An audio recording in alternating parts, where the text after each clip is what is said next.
Droit au logement 38 organisé ce lundi matin une manifestation devant l'hôtel de ville de Grenoble pour protester contre les menaces d'expulsion qui touchent plusieurs familles, parmi lesquelles une vingtaine d'enfants à la Villeneuve et dans l'agglomération grenobloise.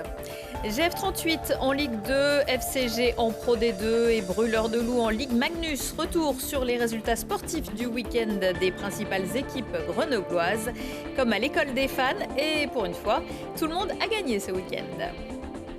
Et puis à Saint-Hugues de Chartreuse, l'église est à la fois lieu spirituel et musée départemental. Vitraux, mobilier, peinture près d'elle. L'artiste Arcabas, disparu il y a 4 ans à l'âge de 91 ans, a illuminé le lieu de ses créations pour des siècles des siècles. Bonsoir à tous, ravi de vous retrouver dans ce JT du lundi 24 octobre 2022. Du lundi au vendredi à partir de 18h, l'essentiel de l'actualité du Grand Grenoble. Selon l'UNICEF, au moins 1600 enfants dormiraient dans la rue en France. Il y a quelques jours, le ministre du Logement et la secrétaire d'État chargée de l'enfance prenaient l'engagement de ne plus avoir aucun enfant à la rue cet hiver. À une semaine de la trêve hivernale, Droit au logement 38 organisait un rassemblement ce lundi matin sur les marches de l'hôtel de ville de Grenoble pour demander aux collectivités et à l'État de respecter leurs engagements. Plusieurs familles avec enfants, la plupart viendraient de Syrie, sont menacées d'expulsion dans le quartier de la Villeneuve sans processus de relogement. 18 enfants sont actuellement scolarisés à l'école du Lac. Par ailleurs, les tentes du parc de l'Alliance abriteraient une cinquantaine d'enfants et leurs proches. À la mairie, on avait entamé des négociations et des rencontres pour qu'ils mettent en place un arrêté anti-expulsion. Ça devait avoir lieu le 14 juillet au début. Puis ça avait été reporté à la rentrée. On a eu la date du 1er octobre et finalement cet arrêté n'est jamais sorti. Alors qu'il aurait pu permettre au moins d'envoyer un message fort à l'État de défense des plus précaires. Maintenant, Actis, qui est du coup qui appartient à la métropole, qui est le bailleur social de la métropole, c'est eux qui demandent l'expulsion. Donc eux, ils ont aussi le pouvoir de l'arrêter ou aussi de trouver d'autres solutions de logement, puisque c'est quand même ils gèrent un parc de logement assez important. Et en effet, eux, leur argument, c'est qu'il y a une forte demande de logement social, ce qui est vrai. Il y a à peu près 17 000 personnes qui sont en attente de logements sociaux. Et ben alors pourquoi les logements sont vides? C'est-à-dire qu'à un moment, il y a quelque chose qui ne colle pas. Et surtout, mettre des personnes dehors pour en faire entrer de nouvelles, ce n'est pas non plus la solution. Ce n'est pas comme ça qu'on réglera le problème du mal logement et du sans-abrisme. Oui, le police, ils sont venus, ils sont dit préparez-vous, vous allez sortir de maison. Ils sont donné à ma tante un papier, c'est écrit le mardi vous allez sortir. Il y a un problème parce qu'il y a 4 ans qu'on est en France et on n'a pas de papier de France, c'est pour ça. Ça fait 2 ans que je suis au Harlequin. Maintenant ils sont venus les polices pour qu'on nous fasse sortir. Et nous on ne sait pas on part où. Voilà. Devant l'absence d'interlocuteurs à la mairie, le DAL organisera mardi à partir de 5h30 avant l'arrivée de la police un piquet anti-expulsion, notamment devant le 90 Galerie de l'Arlequin. Éric Piolle sera fixé mardi par le tribunal correctionnel de Valence. Fin septembre, le maire de Grenoble comparaissait pour favoritisme dans l'attribution de l'organisation de la fête des Tuiles en 2015 et 2016. À ses côtés, 6 autres prévenus, cadres de l'administration municipale de l'époque et membres de l'association Fusée. À l'issue de l'audience, le procureur, expliquant n'avoir aucun commencement de preuve, n'avait requis aucune peine à l'encontre d'Éric Piolle, ni pour l'ancienne agente du service achat, ni pour l'ex-directeur général des services. Il avait requis une amende pour les 2 personnes de Fusée ainsi que pour l'ancien directeur de la communication de la ville et l'ancien directeur général adjoint. Le fort du Saint-Hénard, un lieu prisé pour les soirées avec vue sur la ville, mais qui n'est pas sans danger. Samedi soir, un jeune homme de 24 ans qui s'était éloigné de ses 3 amis avec lesquels il passait la soirée au fort a été retrouvé inanimé par ces derniers, quelques mètres en contrebas de la falaise. Le médecin du SAMU arrivé sur place n'a pu que constater son décès. La chute accidentelle est privilégiée. En 2020, un étudiant grenoblois avait déjà fait une chute mortelle alors qu'il se trouvait autour d'un feu avec ses amis. Il était trop proche du précipice. L'empire d'essence, super ou gasoil, selon la préfecture de l'Isère, le retour à la normale se précise. Vendredi, sur les 182 stations-service de notre département, 5 étaient en rupture totale de carburant, 29 en rupture partielle. La vente et l'achat dans des récipients transportables manuellement est également de nouveau autorisé depuis samedi matin sur l'ensemble de l'Isère. Découvrez les derniers résultats de votre équipe dans le Sport Express juste après ce JT. Quelques infos complémentaires. Mention spéciale pour le FCG Rugby en déplacement à Montauban. Grenoble mène 30-13 à 20 minutes de la fin du match et mené et parvenu.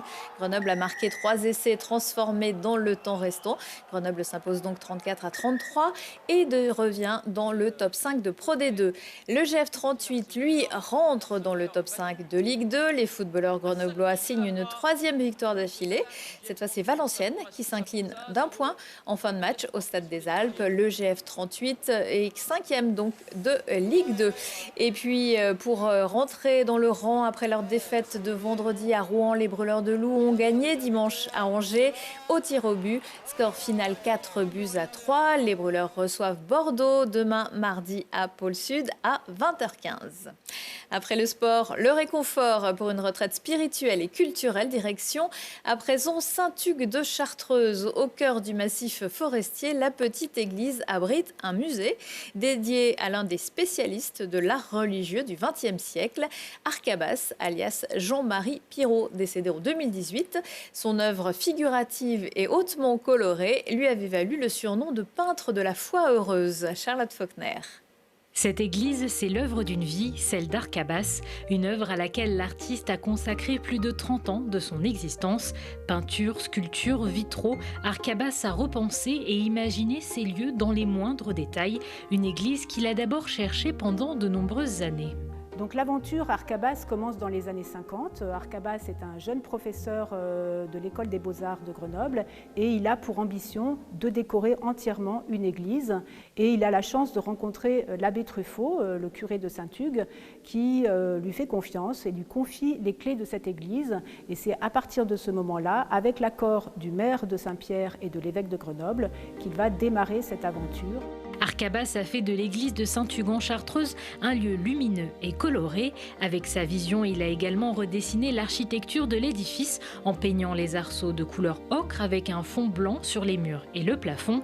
Parmi ses premières touches artistiques, il réalise ce que l'on appelle le premier bandeau, l'élément central qui ceinture le chœur et la nef de l'église. Ce bandeau central a été réalisé sur de la toile de jute.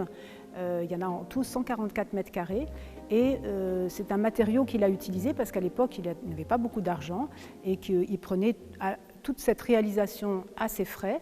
Et il a aussi utilisé une peinture qu'il a fabriquée lui-même à base de pigments, de sucre, de miel et d'œufs, une méthode traditionnelle, et il s'est limité à ces 3 couleurs, rouge, noir et blanc. Après plusieurs années au Canada, Arcabas revient dans les années 70 pour ajouter de nouveaux éléments à son œuvre. En 1984, l'église devient un musée après le don de l'artiste au département de l'Isère. Il réalise par la suite la prédelle, un dernier bandeau constitué de 53 toiles dont l'inspiration est puisée dans les textes d'évangile.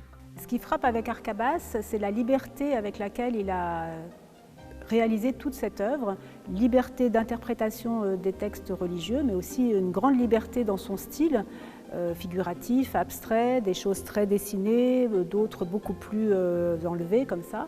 Et c'est une liberté que finalement il transmet aussi aux visiteurs, il l'autorise finalement à interpréter librement les figures qu'il a réalisées. Autre réalisation d'envergure dans l'église, ces vitraux imaginés par l'artiste symbolisant la naissance et la mort de part et d'autre des chapelles latérales de l'édifice. Et puisque le festival Les Forestivités bat encore son plein, je vous signale aussi que le musée Arcabas abrite également sur ses flancs une œuvre monumentale en bois signée Simon Hogade, œuvre que vous avez aperçue au début du reportage.